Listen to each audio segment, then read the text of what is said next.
Okay, my name is Kim Turnwall, and I'm a newly retired teacher that I taught 34 years with the Seward Public Schools. And I was asked to come here today to share my experience as a teacher, a wife, a mom, and how an effective state leave for teachers could have made a huge impact on myself, my family, and ultimately my classroom. My experience starts with a 7-year journey of dying with my husband. My husband of almost 30 years suffered from a fatal disease called multiple systems atrophy. It was many years of hospital stays, visits to Mayo Clinic, physical therapy, emergency room visits, and many different kinds of doctor visits. As primary caregiver for my husband, I had a lot to juggle because I also wore the hats of mom and second grade teacher. It was then I started my juggling act or strategic mapping of my leave days I had accrued after teaching for decades.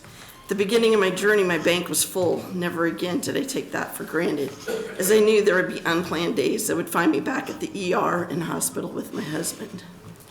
The real struggle started when Brian was placed on hospice care. Brian could no longer stay at home by himself, and he needed full-time care.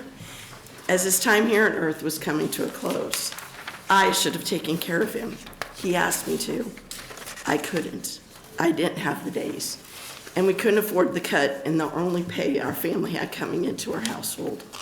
It was a heart-wrenching decision, and he finally agreed to go to the Journey House, which is a hospice facility, as long as I promised to bring him home in May when I was done with school. This was January, because contrary to many people who say, well, you have 3 months off, life doesn't always work out just to have those life-changing experiences during the summer break.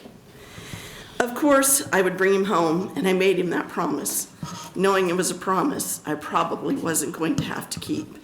His time was running short. So Brian went to the Journey House, and I went to school each day. And after every day of teaching, I headed to Lincoln to be with him. All the while, I worked hard at school to be sure that my kids did not suffer or miss out on anything because of what I had going on. I had to be sure they were still learning and growing in every way they needed to as second graders. Did I have some days in my bank? Yes. I planned very carefully, but I knew I was going to need those for funeral planning and for days that hopefully I wasn't sick or my 2 kids that were still at home. One thing I learned was you don't take anything for granted. Brian died about 6 weeks after entering the hospice house. I have guilt over these days, but I also know I did the best I could with what options I was given. Having the opportunity and knowing I could have been with him in my school district and my students would not have suffered would have been huge. I am in one of those school districts that does have one of those banks. Why didn't I take advantage of that? We also had a staff member who had a child who had cancer and a family of very young children, and I knew she might need it even more than I did. Having that time and allowing my students to have a long-term sub, I would have felt better about the effect it would have had on them. By allowing this leave bill, it would have lessened the burden upon school districts. Our school districts have and may have a lot more upon responsibility upon themselves coming up. Wouldn't it be nice to do something genuinely good for a group of professionals that don't always get the positive enclaves that they deserve? Please consider the bill. It's a small gesture on the part of the Nebraska state government to provide an extremely caring and hardworking workforce of teachers. A little bit of relief that most don't know they will need until they need it.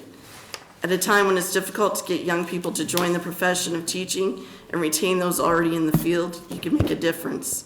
Instead of taking from them or requiring more of them, you can give them a gift of time that they might not even know they need yet. I didn't have that time with Brian. I wish I had, and I won't ever get that back. Please consider this. Thank you. Thank you. Any questions for Ms. Turnwall? Senator Hughes. Thank you, Chairman. Thank you for coming in. Sure. And yes, one of the best districts. Yes, it is. And they were very supportive. I know they were. And I'm so glad to see you in person. I've heard about your story, and thanks for sharing that today. It's, yeah, thank you for what you do. It was a tough time. Terrible. We made it. We're good. Did. Thank you. Any other questions? Yes, appreciate what you do. Thank you very much.